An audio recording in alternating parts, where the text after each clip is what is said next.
Okay, so it's 10 o'clock. I'm just going to go ahead and open Claudia. So welcome all to All Life is Yoga, which is being hosted by the LaGrasse Center here in Fountain Inn, South Carolina.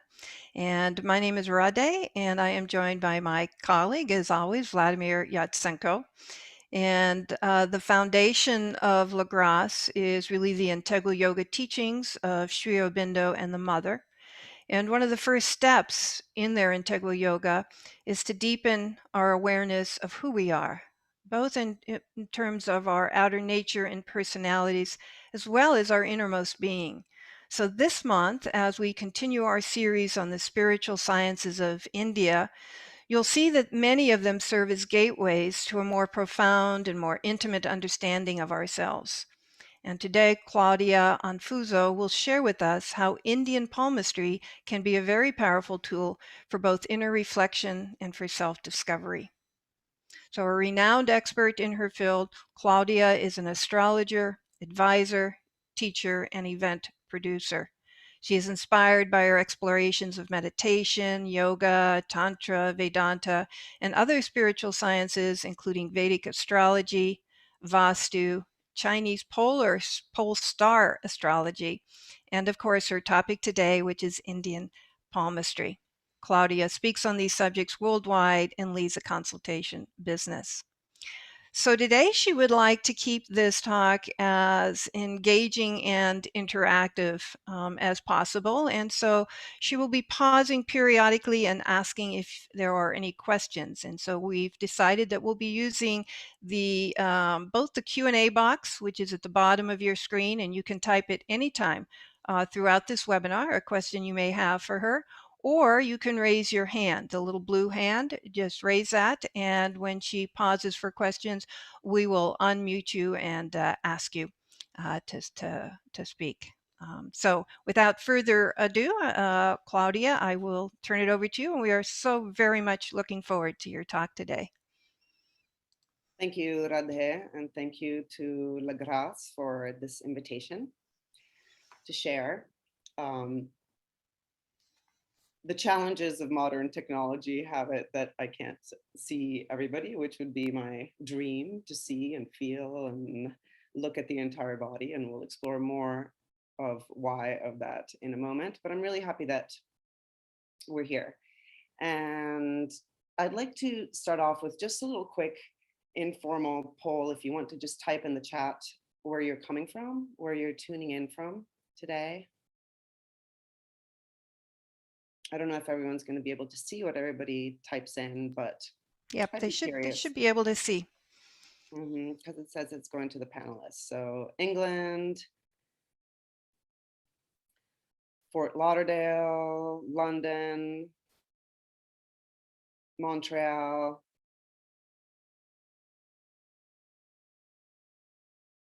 Ashburn, Virginia, Colorado, Concord, California, Houston, Netherlands. That's great. We really do. New Delhi, India, we really do weave a wide web.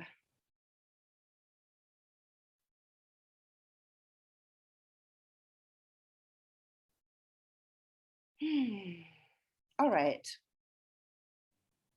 Let's go ahead and close our eyes for a moment and bring our attention backwards to that which is aware right now. And if you want, you can join in an Om with me. I'm going to do an Om and a brief mantra.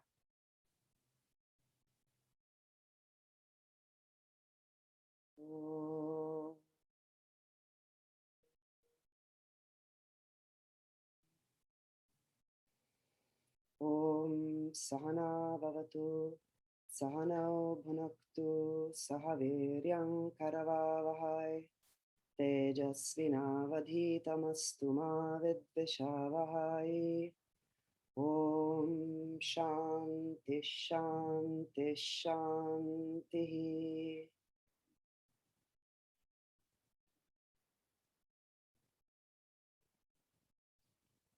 Wonderful. Now, since the beginning of time, men and women have asked themselves some basic questions about their existence, about this precious human birth and this precious embodiment. Why are we here? Is there meaning to our lives? Is there an order, a pattern to our lives that allows us to live life in the most meaningful, radiant, balanced, supportive way possible? How can we align with the greater pattern, the greater purpose, the intelligence of the entirety of being, of consciousness, so our lives become supportive of everyone that we come in contact with and everything that we come in contact with? What are the unseen forces that influence my life? Why do I act the way that I do, for better or worse? And these questions have prompted men and women to seek and search for meaning, for ordering principles in their universe, for languages that could describe what was otherwise unseen in their experience. As the famous words of Socrates go, the unexamined life is not worth living for a human being. And in that way, sort of this current of know thyself has become the impetus for man since time immemorial. Fueled by this desire to understand the mysterious connection between ourselves and the patterns of the world that we live in and that surround us, human beings and ancient sages observed the world that surrounded them. They explored through the means of direct observation and perception, both inner and outer space. And through these explorations, the ancient sages deciphered valuable elements that contribute to a blueprint of the natural order of the universe. They searched, and we continue to search inwardly and outwardly. Nowadays, outwardly, we could say through quantum physics and science, etc., inwardly through the beautiful tools and methods of the wisdom traditions that we are exposed to, searching for meaning. And in doing so, patterns are unveiled. Patterns are unveiled between man, the universe, the earth that we stand upon, and our own body as this vessel, this vehicle for manifestation. And in these explorations, it became apparent that we are living in a world of unseen energies that shape our experience, whether we are aware of them or not. For example, a classic example of this is the force of gravity, a force now acknowledged by science and taught to kids in schools, et cetera, that affects all of us and everything on this planet so deeply.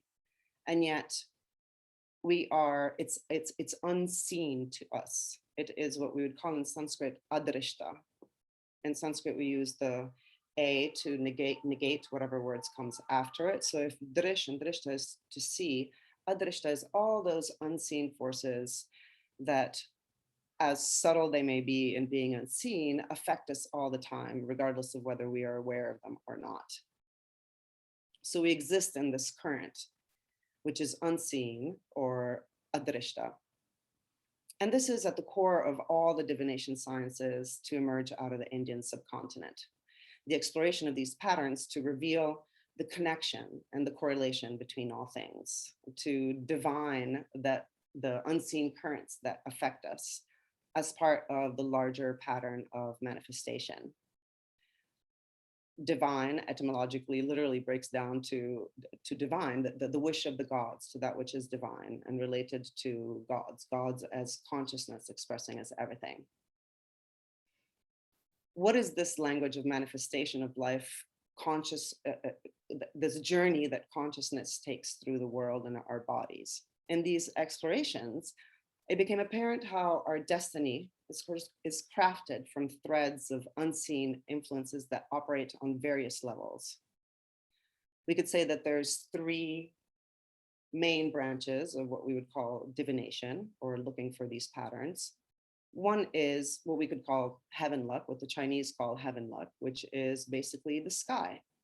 We all inhabit and live under the dome of the great omen, the great pattern, the great divination of the sky.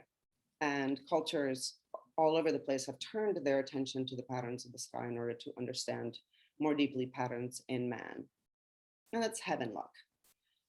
We can also, cultures have also turned to the earth to understand space and the actual space that we inhabit on this planet in terms of earth luck. And we've also turned to understanding people in terms of people being the connecting link between heaven and earth, what we call people luck, the bodies of living creatures. And by luck, we mean the general forces that drive our destiny. In a certain sense, we could say that luck is synonymous with destiny, which is synonymous with that which is adrishta, or unseen, and permeates all. So there's heaven luck, the celestial portion, the sky, astrology, explored through the means of astrology. And many different countries have, a heaven luck and a way to sort of figure out heaven luck. There's earth luck, the terrestrial portion, which we explore in India through the practices of Vastu, in China through feng shui, in ancient European cultures through geomancy, etc. So there's heaven luck and earth luck. And many different cultures have had ways to figure out what that heaven luck and earth luck language is.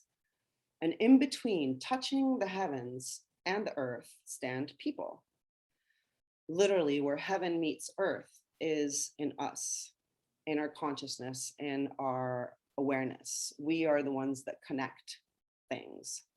And this exploration of people luck became also an exploration of the bodies of living creatures. And that is known in the Indian tradition as Samudrika Shastra. Heaven luck expresses itself through the characteristics of a person, the human being. And the exploration of this in the divination traditions of India is called Samudrika Shastra. Now, Samudrika is a noun that means belonging or relating to the sea. In this case, we're talking about the sea of markings on the body. It also means relating to good or bad fortune. And Samudrika basically means reading the whole body as a whole to perceive how consciousness is taking form through the body, how consciousness embodies in the form. This art of reading the body includes the hand, and we will see why the hand is sort of a quintessential mirror in this science. And also traditionally included the body as a whole, including the sheen or luster of the person, the face and the dimensions of and relationships between the elements of the face of the person, any special characteristics that the person would have on their body, including moles, hair, etc. And the gait, the way the person moves through the world, as giving information that encodes destiny pattern information of the person. So Samudrika is the whole sort of shebang of all of this. Shastra is a set of procedures or bundled precepts. And so here today, we're going to explore a little bit some basic elements about Samudrika Shastra, about this body of knowledge that pertains and relates to the whole body and how the body encodes destiny patterns. And especially we're going to look at the hand. Now, the subset of Samudrika Shastra that refers to hand analysis, to the hand, to looking at the human hand, is called Hasta Samudrika Shastra.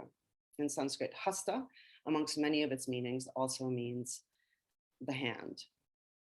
So Hasta Samudrika Shastra is all these ancient precepts for understanding the ocean of marks on the hand, which imply good and bad fortune, desirable and undesirable traits, etc. An encoding, let's say, of destiny patterns.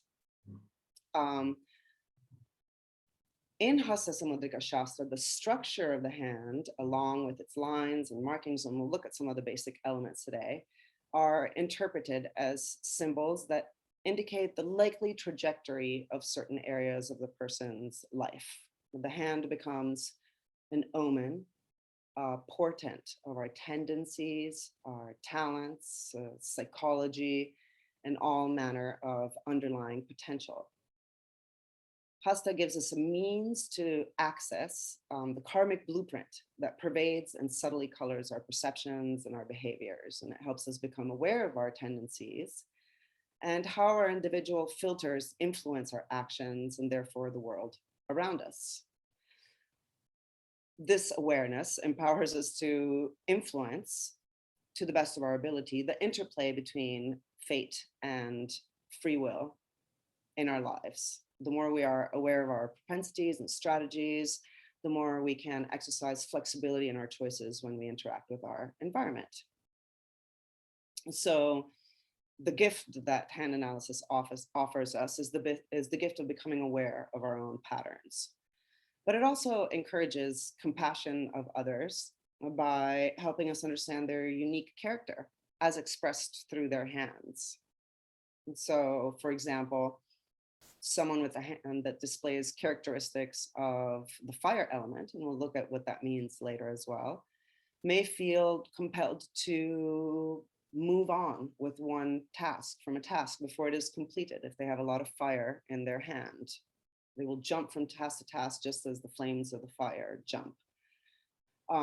So therefore, when a person with a fire hand encounters an obstacle at work or in a relationship, etc., impatience may be the driving factor.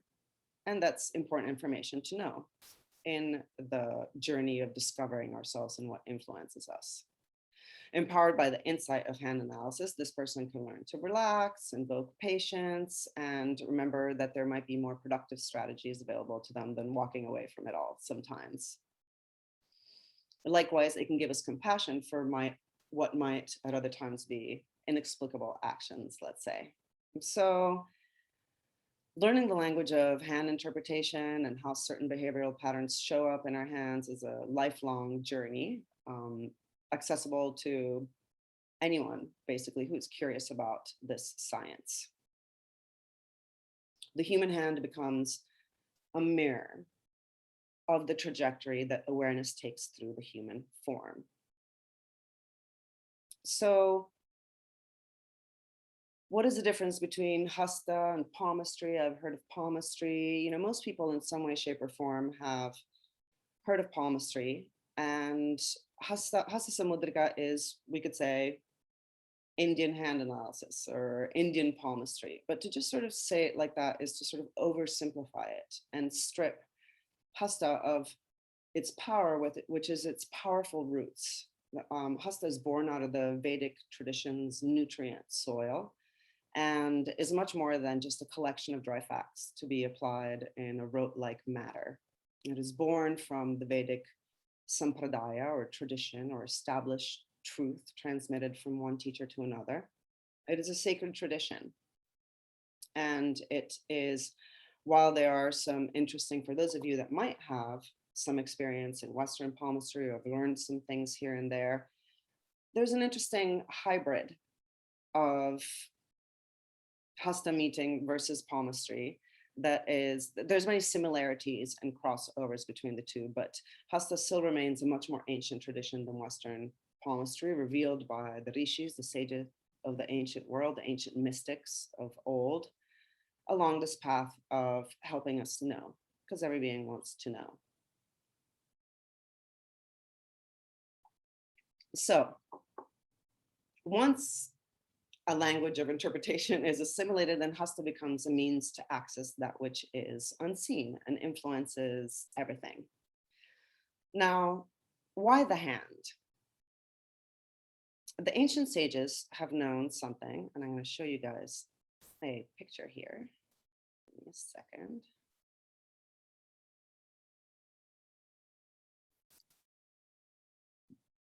The ancient sages have known something that has even been confirmed by modern science. And I'm going to show you an image here that is the results of a very famous experiment and body of study. Can you guys see my Can you guys see the funny Yes. homunculus in the window? Yes, we can. So, we're looking at sort of why the hand. This is a graphic representation of the results of a body of research by a Canadian neurosurgeon who lived in the past century called Wilder Penfield. And by means of electrical stimulation, he mapped sensory and motor circuits of the brain, the cortical homunculus, we call it, showing their connection to the various limbs and organs of the body. So basically what this image shows in two different ways is the results of an investigation that shows how much of the cerebral cortex is allocated to the different functions of different areas of the body. And so from this image here, we can see that, yes, the face, and especially from an evolutionary perspective, the lips and the tongue occupy a large portion of our brain. But especially more than any other body part, the hands have a large portion of this cortex assigned to their functioning. So it's not the biceps, contrary to what many in the gym might think, but modern science supports what we have always known, that the hand, relative to other body parts, is integrally connected to our brain and how our brain works. That means that its sensory, like the information that it receives from the environment, its input, and the output motor functioning is closely related to how we operate in the world and how our brain works. So this is sort of a demonstration of how hands sort of reflect cognitive activity and are tied into cognitive activity. And, just a modern science moment to confirm what the rishis of old have always known.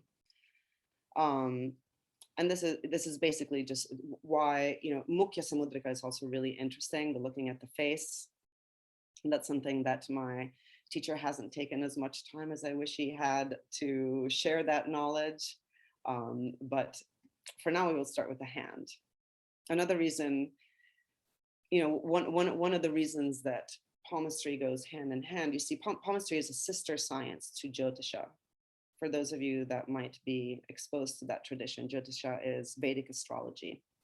And Hasta, Samudrika, Vastu, the study of how we relate and orient and are impacted by space and what happens in the space around us. The study of time through Jyotisha, the study of the human luck through the human body, and Hasta Samudrika are all sister sciences that are meant to interweave in this fascinating dance of trying to discover human destiny patterns. And often in India, if you'll tell someone that you are a student of Jyotisha or a practitioner of Jyotisha, the first thing people will do to you is put their hand out. They're so, the Hasta Samudrika and the astrology are so interweaving that this goes back, hundreds and hundreds and thousands of years, because you can imagine that also in the past, the hand was something that was much more readily available than one's birth chart. Nowadays, we have these programs that calculate many different details. But in the past, it was laborious and time consuming and had to be done by skilled professionals to generate somebody's birth chart. But the hand was always present. Another connection between Jyotisha and Hasta is that we don't always know the person's birth time.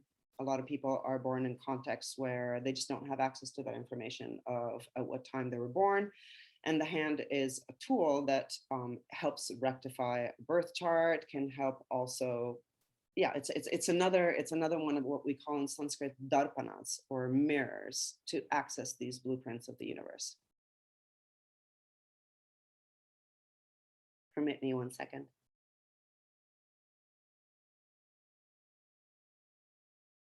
Wonderful. Now, what can we see in the hands? We can see general character, psychology, strengths and weaknesses, health patterns, family life and influences patterns. We can glean certain aptitudes that might help people figure out what careers are best for them.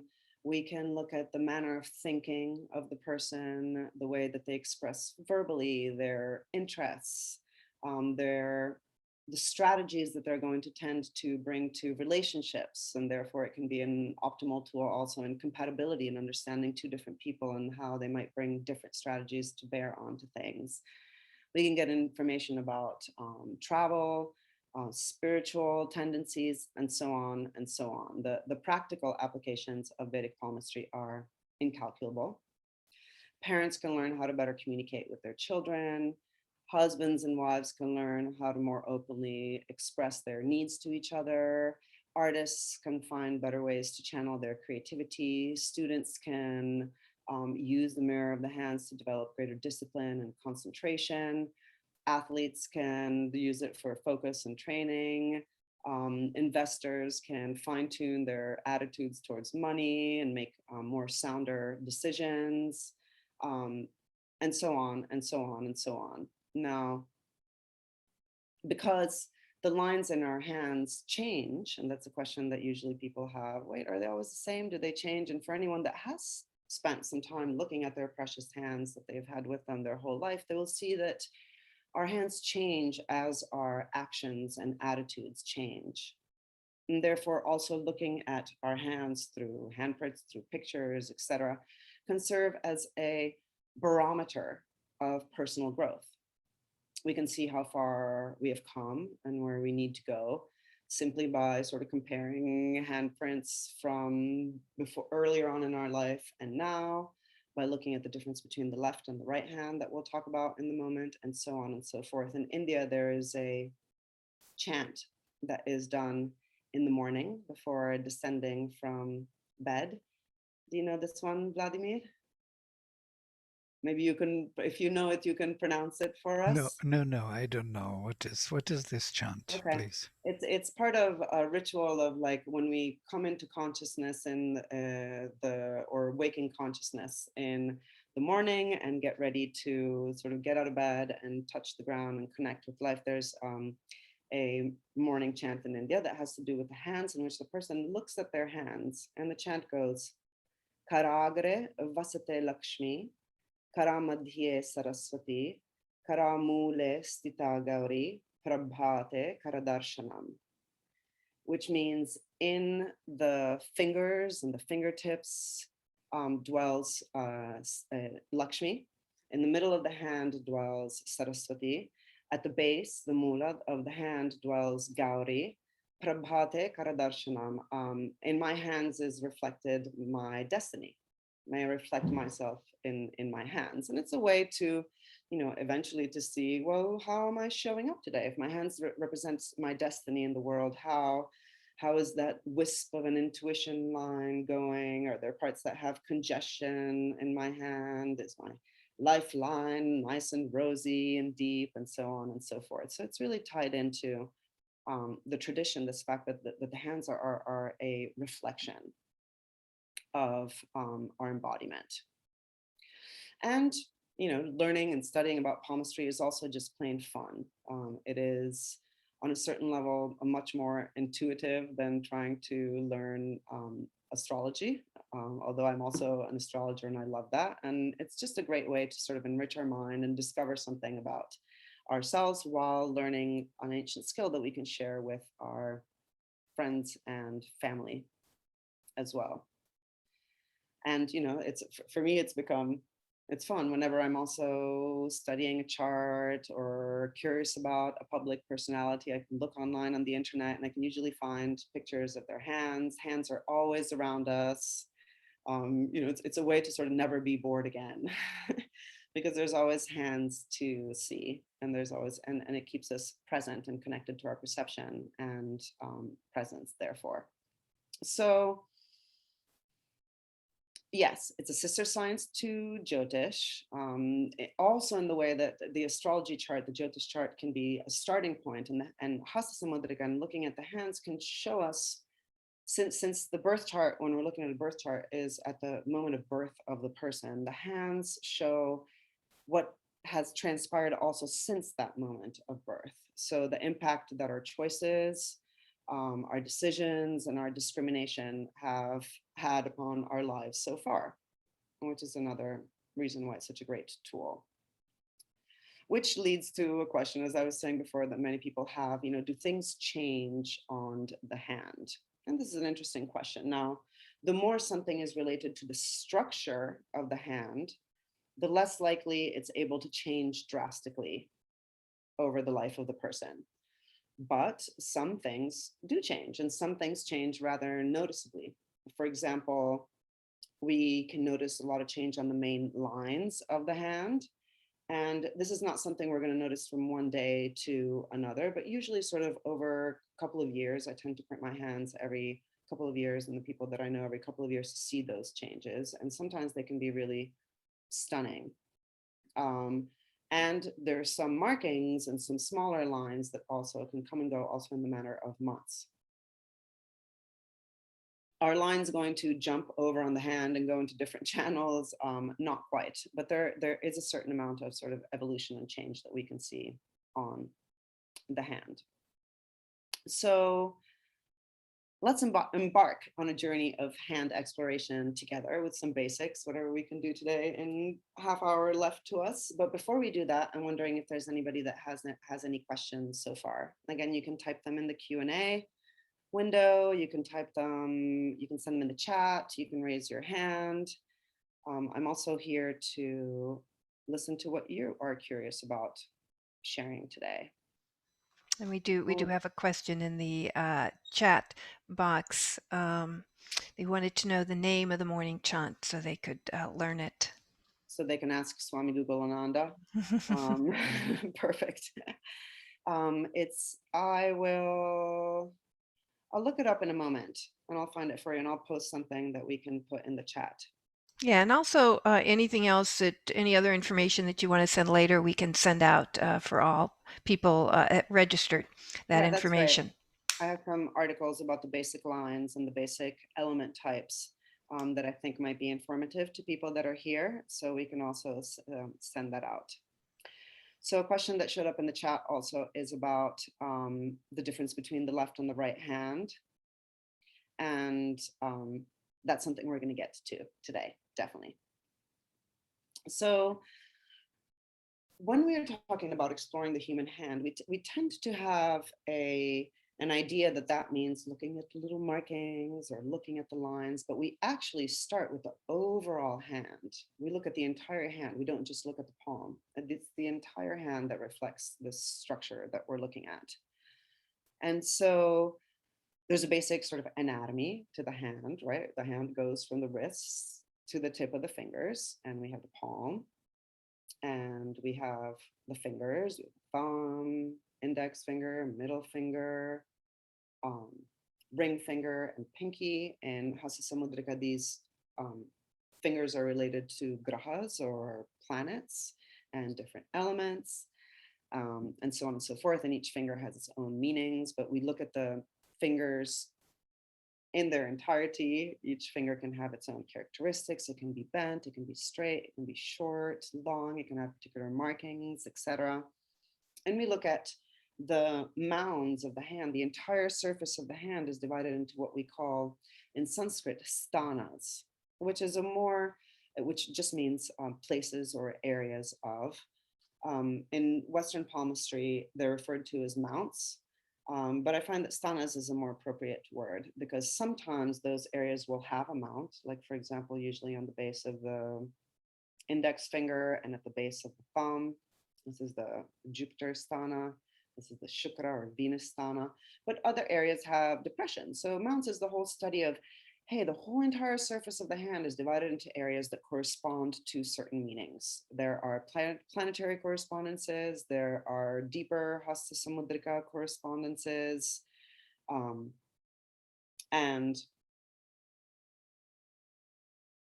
and the interplay of the lines and the markings that happen on the hand have to do with the meanings of the areas also where those lines start, those lines end, those lines connect.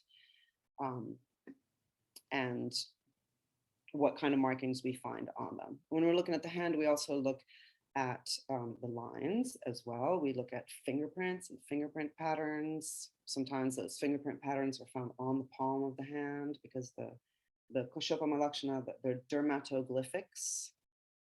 that series of valleys and mounts that covers our fingers, which is what we know of as fingerprints, actually covers the entire surface of the hand, and also sometimes creates patterns in the palm that are similar to the fingerprint patterns, like loops and whorls and things like that.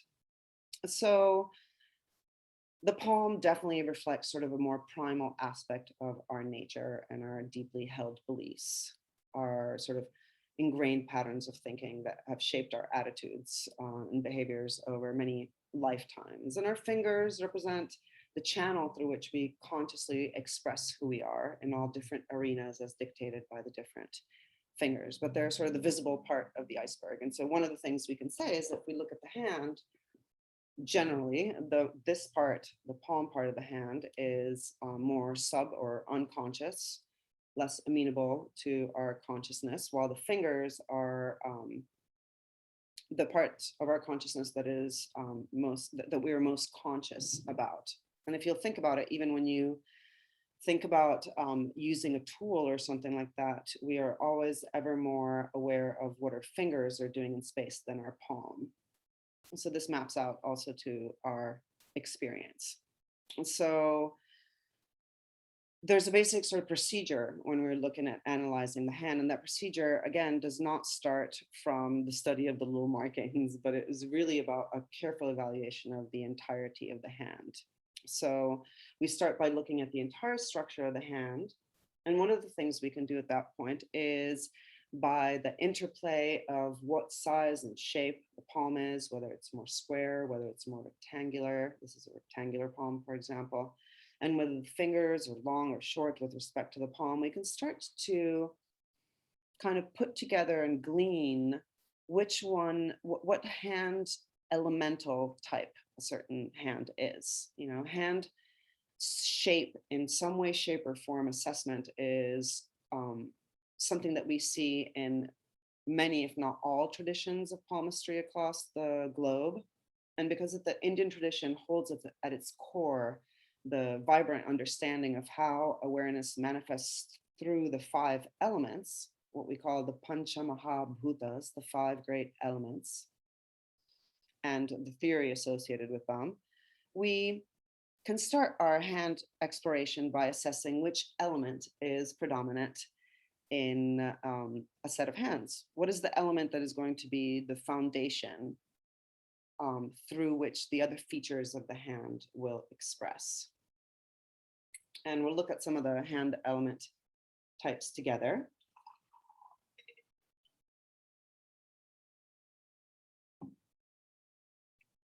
I'm sorry, I'm a little bit nervous and that makes me thirsty. So allow me a little drink break once in a while.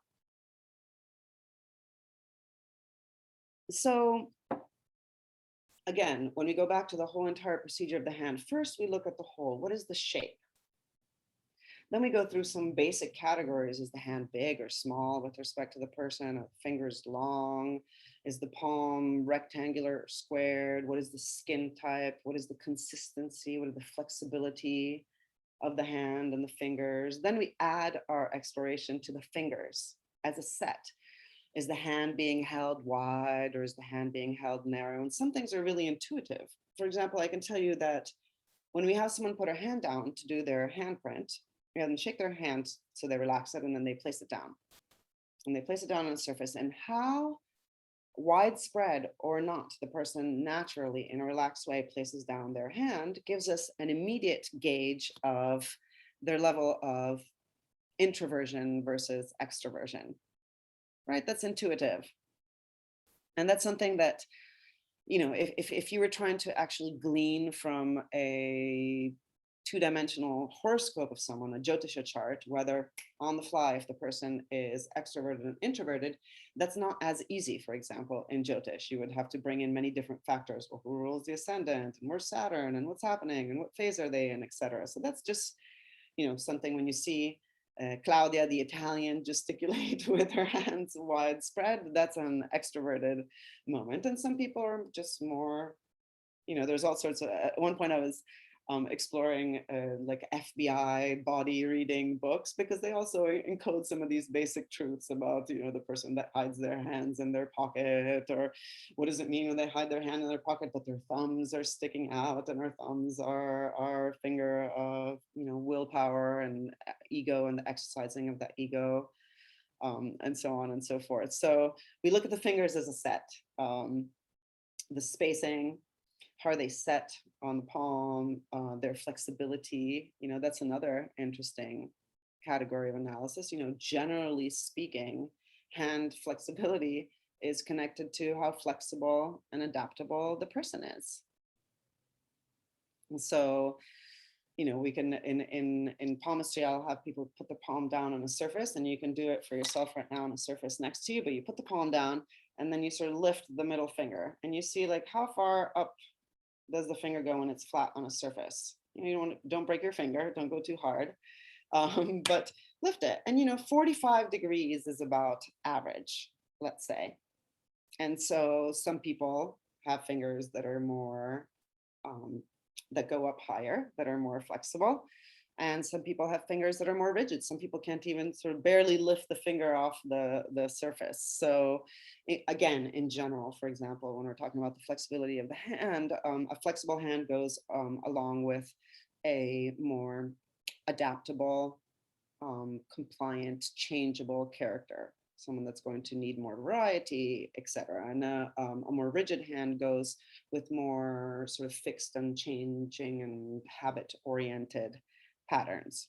All of the things being equal, and there's no reason to need to start catastrophizing if your hand is not very flexible right now. But in general, those patterns are correlated. And then you can do tests like, for example, is my left hand more flexible than my right hand, and so on and so forth, which makes us have to sort of address the difference between the left and the right hand. But in general, we can say that the left hand, I'll share a little screen with you for those that are curious. Give me a second.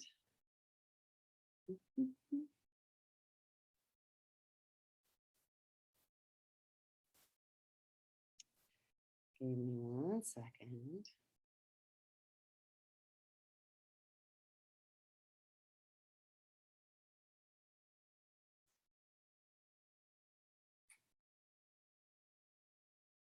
Okay.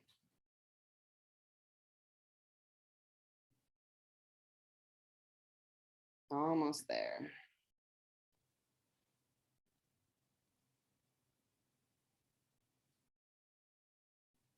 All right, can you guys see my presentation? Yes. Wonderful. So when we're talking about the difference between the left and the right hand, the short answer to which hand do we look at is that we definitely look at both hands.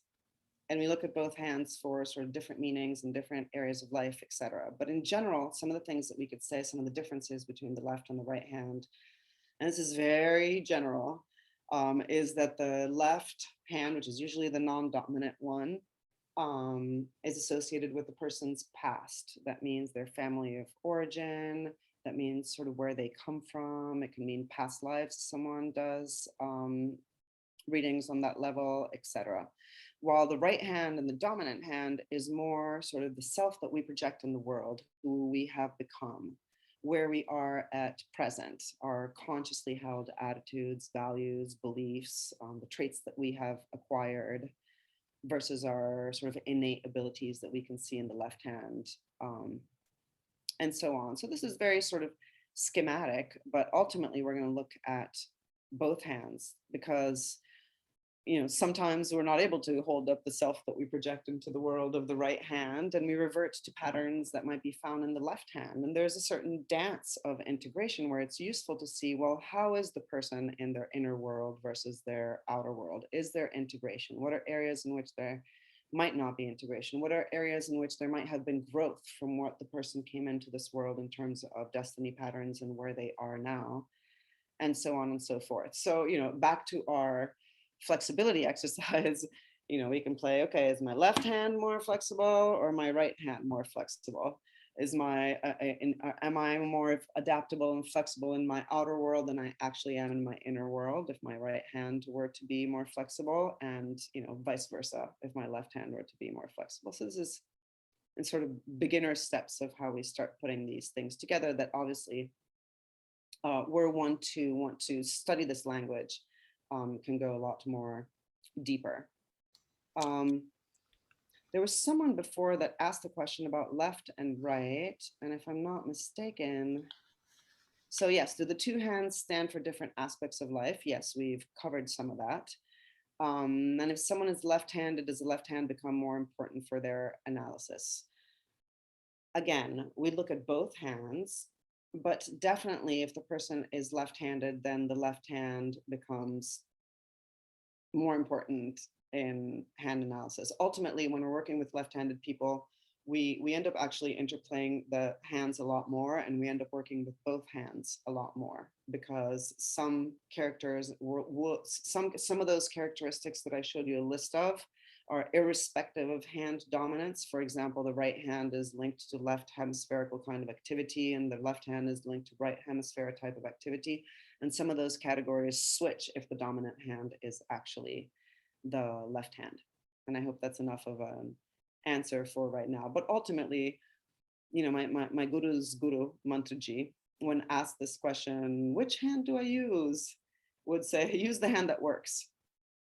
And so there's a certain amount of wisdom about which hand to use that is born out of experience and practice and intuition as well. So this is sort of a big topic, but I hope that was enough of a early introduction to it, let's say. So we're looking at, what we look at in the hand. We work with the entirety of the hand, we work with the fingers, we assess the thumb. The thumb is the most fantastic fingers of them all. The thumb is what makes us sort of uniquely human, because the fact that we have developed over millions of years this opposing thumb that our ancestors, the monkeys, the apes did not have, has given us the ability to use and handle tools that have given us the ability to build and construct and make pretty much everything that you see around you, unless you're immersed in nature right now. And so the thumb is, the greatest digit of them all, because it has this ability to turn and orient and touch all the other fingers. So we look at the thumb, and then we look at all the other fingers. And then we move on to the palm, and we look at the lines. We look at major lines, the lifeline, which is the line that starts from here and travels down the palm and hugs the thumb. The headline that starts above the lifeline, that traverses the palm horizontally. And the heart line, which is the topmost horizontal line in the hand, that starts underneath the pinky finger and traverses towards the radial side of the hand, towards the thumb side of the hand. Those are our sort of three major lines that everyone has. And then there's the fate line that shoots up. It's the major urdhva, or vertical reka, or line in the hand, and gives information about fate and our destiny.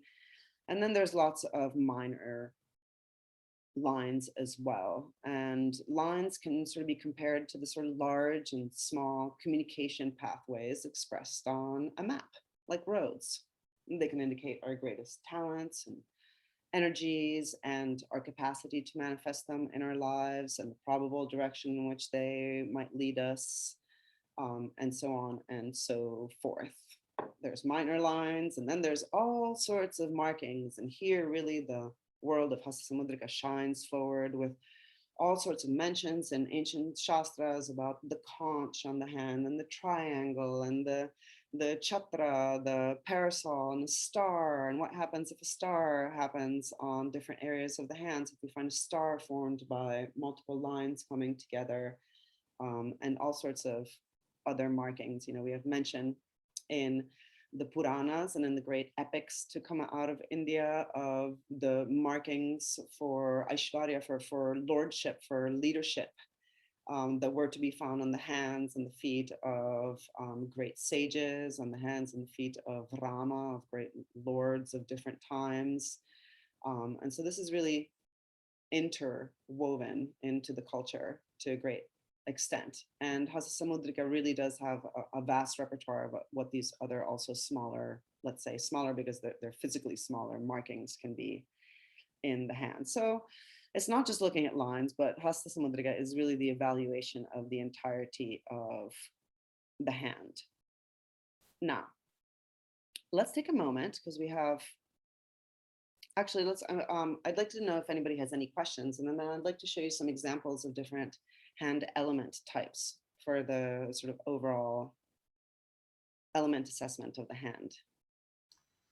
If you have any questions, you can also just raise your hand or again, type in the chat box there. There's perfect. There's some in the chat window.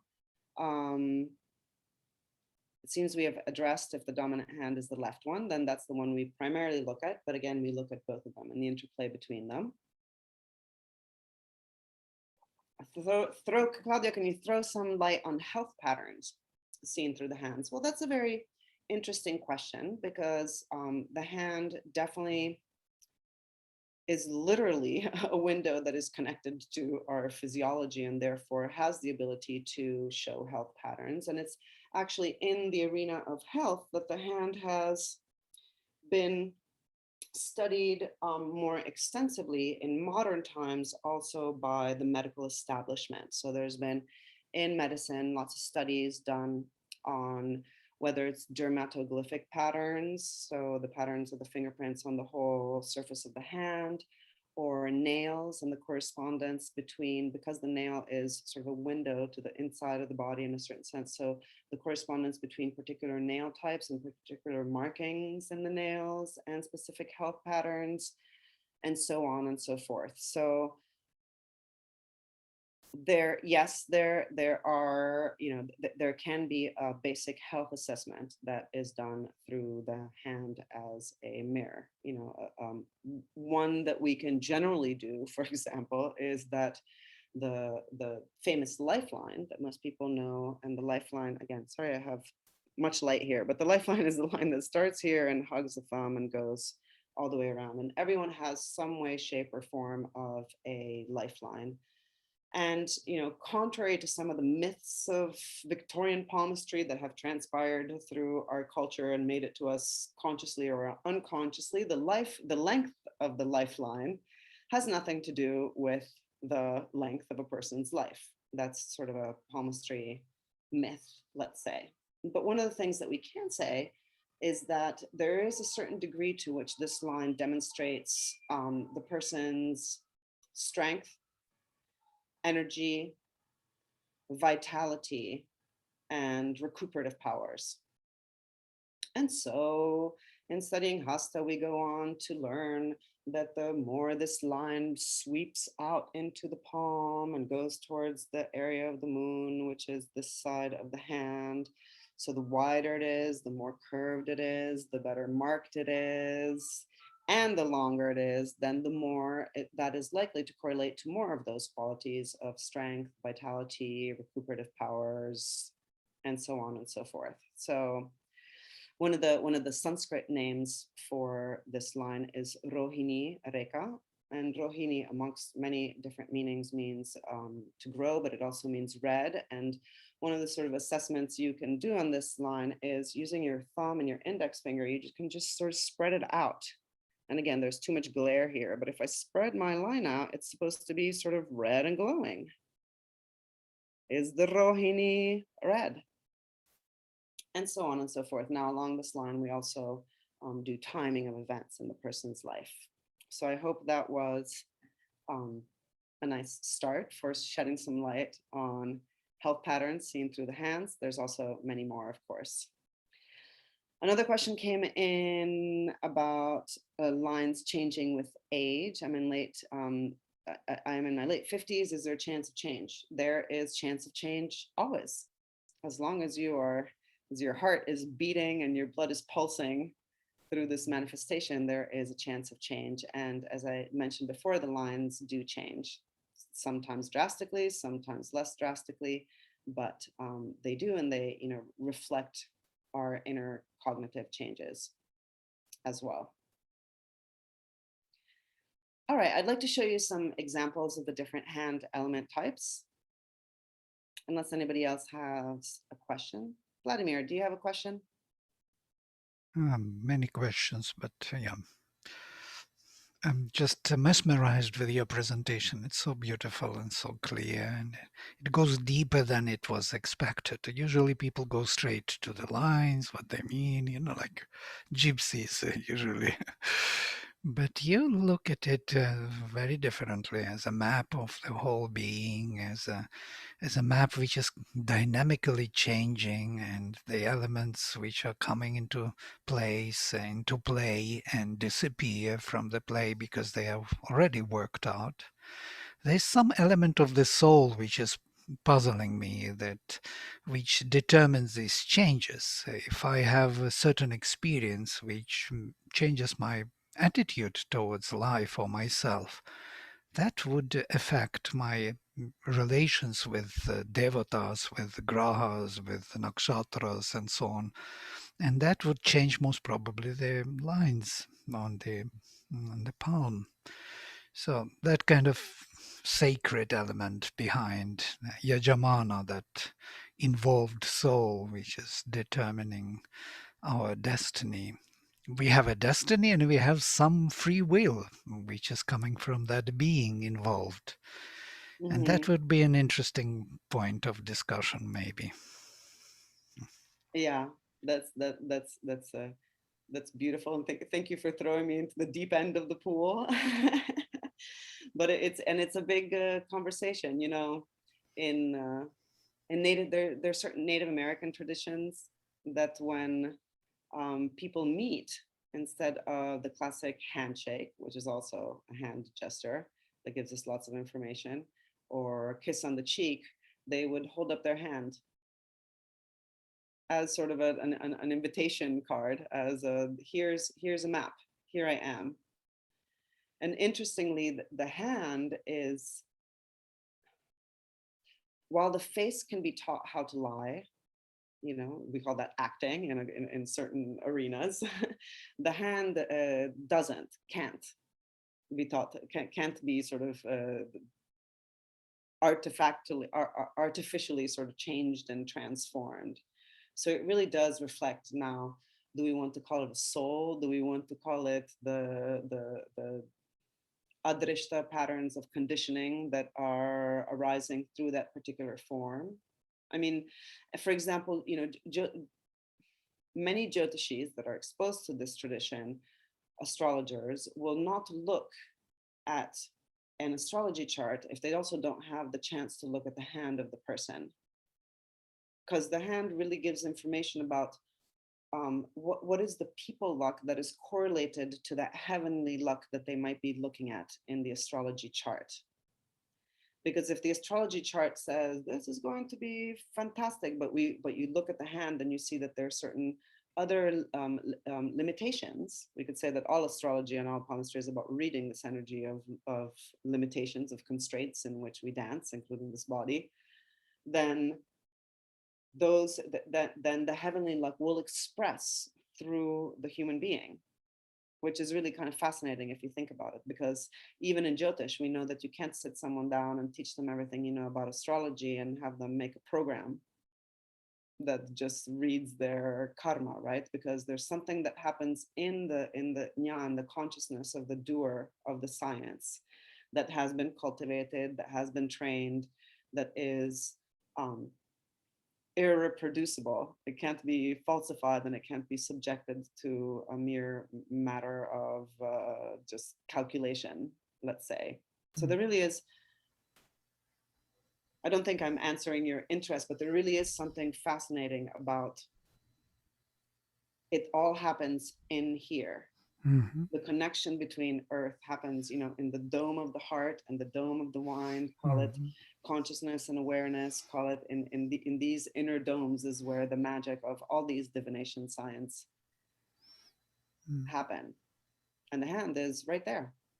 When you were showing this map of the head, big head and big hands and the small body, it was quite interesting because it reminds me of this, Purusha Suktam, where it is said that Brahman is Mukham and Kshatriya Rajanya is hands. Actually, the shoulders and with the hands, extended hands.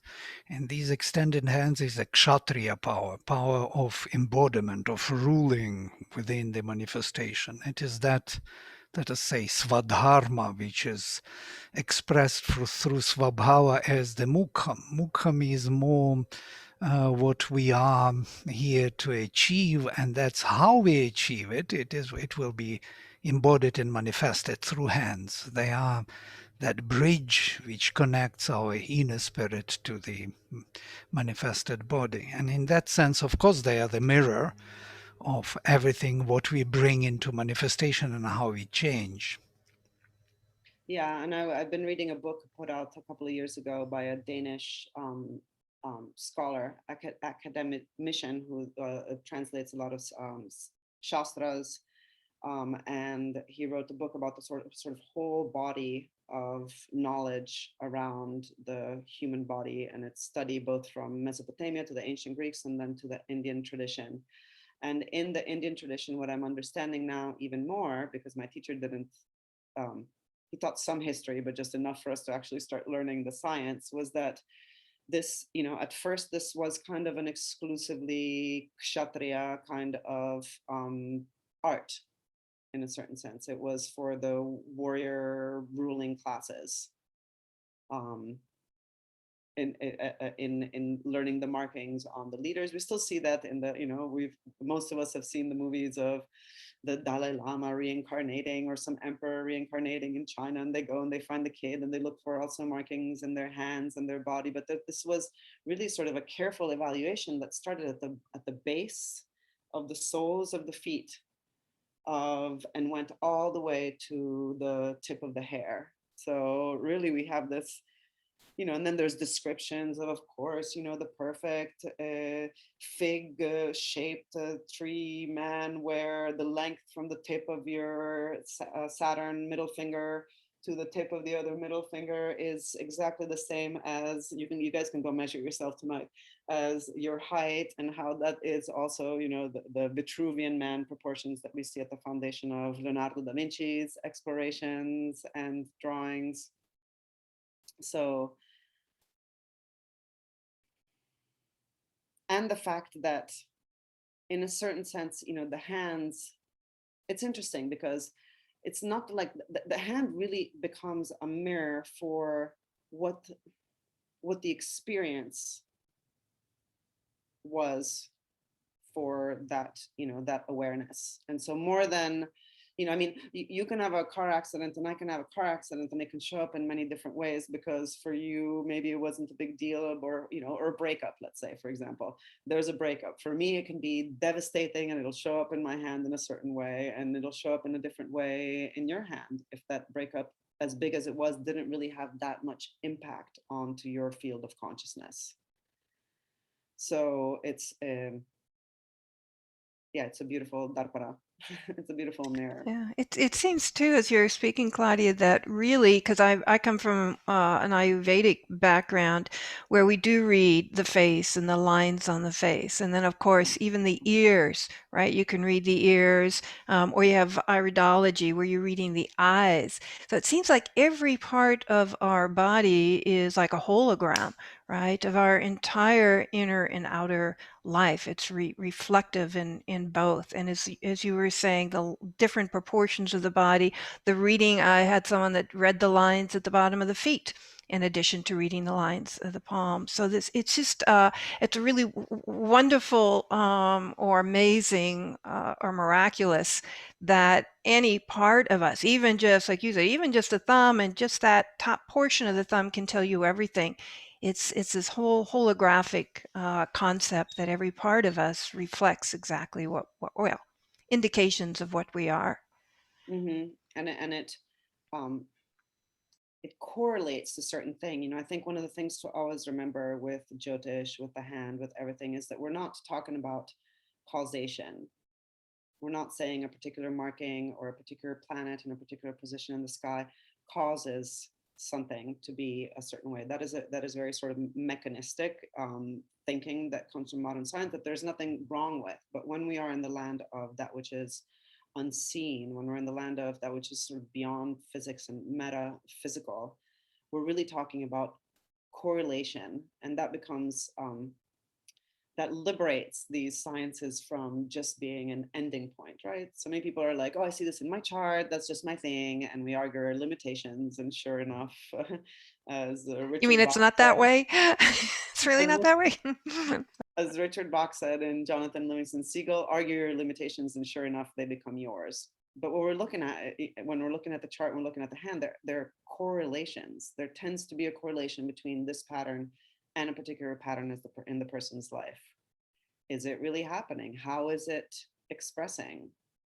How can we transform it? How can we accept it if we don't have the ability to transform it? How can we get to know it? You know, the highest remedy. And that's an interesting topic too. Many people know about the hand in India because of sort of remedial wearing of gemstones for astrological unfavorable conditions.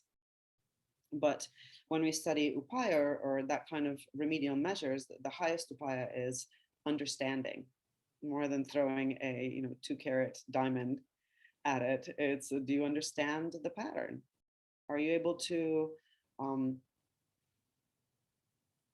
observe the pattern from a place where you can stand in the fire of that present moment and not, act out upon it, react out upon it, not repress it, and really just, show up with that pattern and with your presence in a particular moment.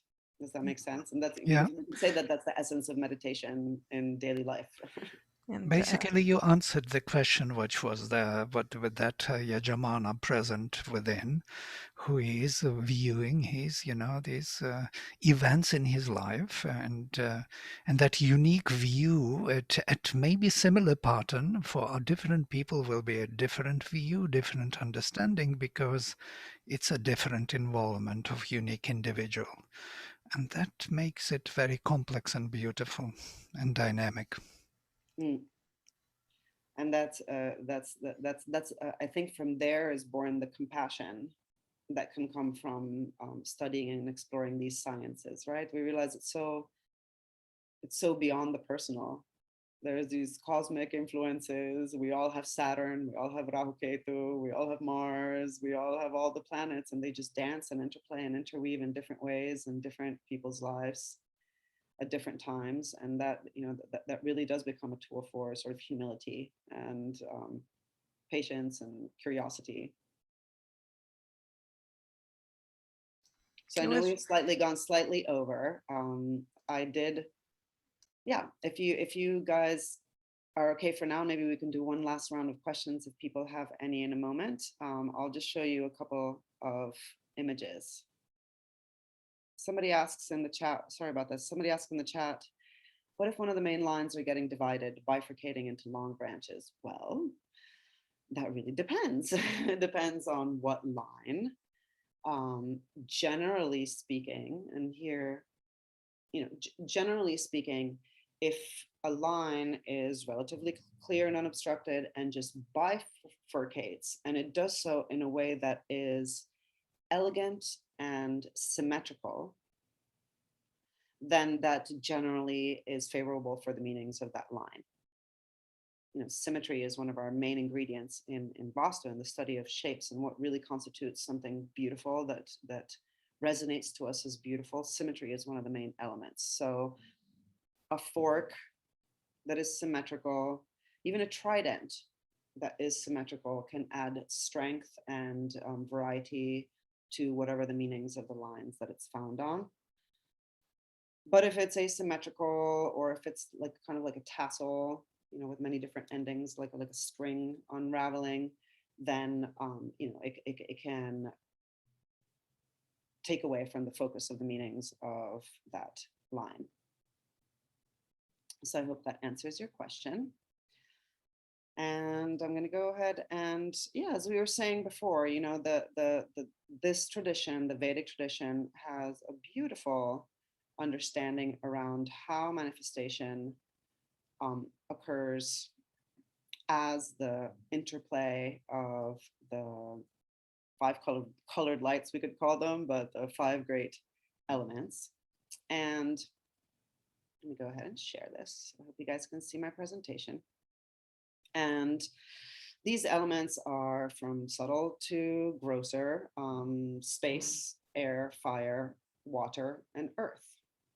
And these elements can be perceived in the hand to a certain extent. And basically, what we do here is we look at the overall structure of the hand and some other details, and we ask ourselves, is there a predominant element? Because if there is a predominant element, then the person's, whatever else we find on the hand, be it a travel line, be it a success line, be it an obstacle, et cetera, is going to play out through the lens of the general characteristics that are dictated by that element. And we're going to see that there's a prototypical sort of earth hand, water hand, fire hand, and air hand. And space, there isn't really a space hand, because space is just as the thumb, which represents also the space element, is the finger in which all the other fingers can go touch and manipulate the world. You know, space element is the element in which all the other elements manifest. So the way that we actually look at space in the hand is by looking at the overall entire shape of the hand and seeing if it's, you know, symmetrical, proportional, if it looks like what we expect a hand to look like. So the basic assessments of the hand element types is based on a combination of, are the fingers long or short, and are the palms wide or narrow? Okay, and I've written some articles about this that I'll send you a link. So just, you know, follow along the best you can for now, and then you can read up on it more. Palms can be more rectangular shaped, like this one. They're more narrow. Palms can be wider, more square shaped, and fingers can be short or long with respect to what?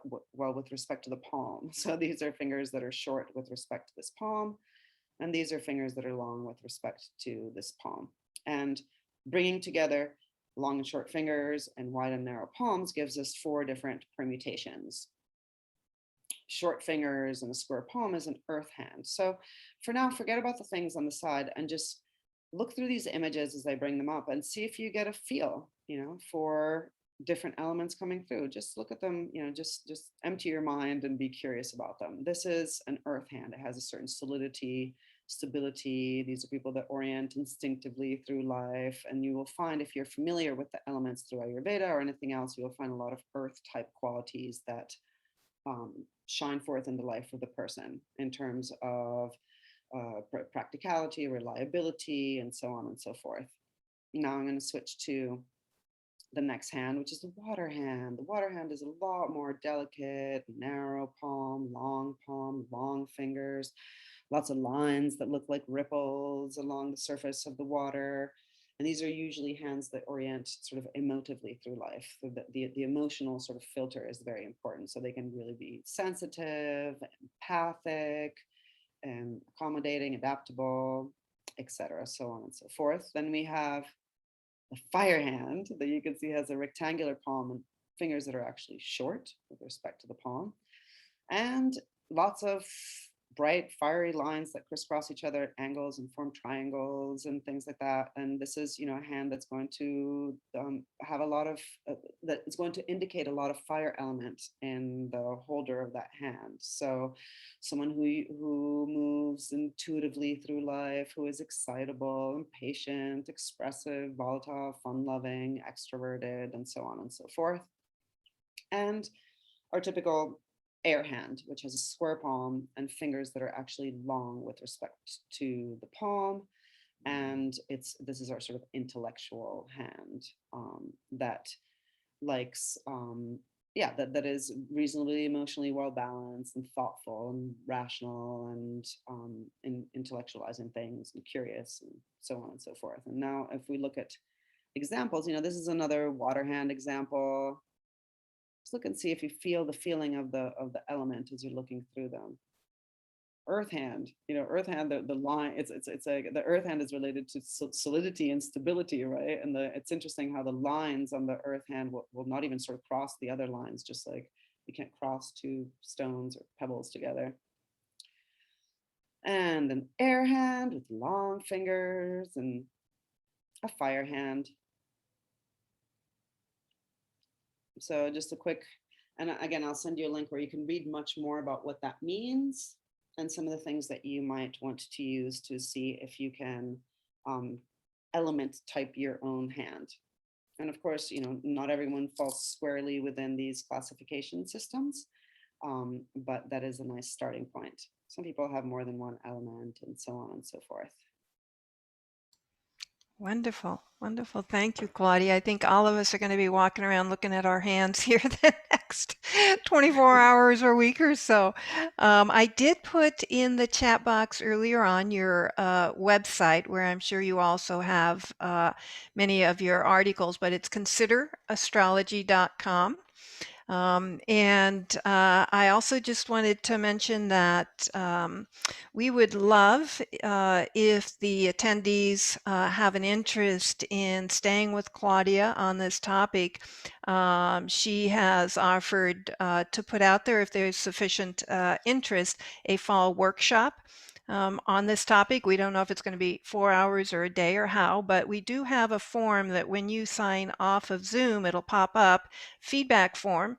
And one of those questions, you can indicate your level of interest so that we know if we can go forward. But I'm sure that everybody here, including Vladimir and I, would love to partake in that workshop. So please remember to fill out that form. And we really, really thank you, Claudia, for sharing your wisdom and your knowledge with us. I wanted to mention to the attendees that this series on the spiritual sciences of India will be continuing this entire month. Next weekend, we have Penny Farrow, who is one of my astrology teachers, who will be speaking on Vedic astrology. She also knows palmistry. After her, we have Stephen Heinberger, who also does, and what's so wonderful is that you'll see that these experts in their field aren't an expert just in one field, right? But they're integrating yoga, Ayurveda, palmistry, Vastu. It's absolutely amazing, because at one time, these sciences, at least I believe, were one. And were meant to be synergistic and not divided and read separately. But the weekend after Penny, we will have Steve Heinberger, who will talk about the integration of Ayurveda with astrology. And then the last weekend this month, we will have Maria Greer, who will talk about the integration of Ayurveda with your yoga practice. So we hope you all will stay with us, and please do take just a minute and fill out the form. It'll be helpful to us, to Claudia, and also help us plan our fall. Any parting words, Claudia? Yeah, thank you, Radhe, again. Thank you, Vladimir. It was a pleasure. And if anybody wants to keep in touch, they can find me at claudia@considerastrology.com, or just go to the website and there's a newsletter sign up somewhere. I don't send out a lot of newsletters, but I do once in a while with fun things here and there and explorations or courses I'm about to teach. So I hope that we can work something together. And if not, that if you're curious, you stay in touch and leave some feedback about how this session was for you. Perfect. Thank you, Claudia. And forgot to mention that as you were asking where everybody else was coming from, Claudia is coming from Paris. So very wonderful. We do hope to follow up with you and see you in the fall, Claudia. Thanks, Radhe. Okay. Thank you. Ciao, Namaste. everybody. Bye-bye.